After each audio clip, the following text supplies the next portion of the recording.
Hello guys, in this video I will show you how to use the Claude Code Opus new version and the most popular now for the agentic coding AI, which is the code in huge competition with Google Gemini with ChatGPT codex. So in this video I will show you how to use the Claude Opus 4.6 in very easy steps. All that you will do, whether you are having anti-gravity, cursor,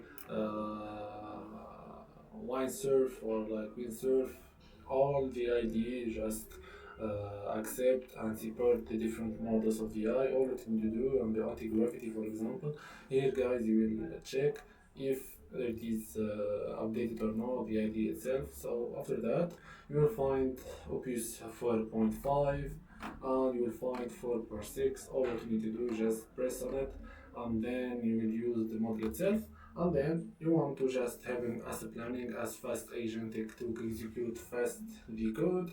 So that's it, how to use Claude Code Opus 4.6 on your IDE and especially for anti-gravity cursor and windsurf and so on. I hope you like the video. Please like, share and subscribe to the channel.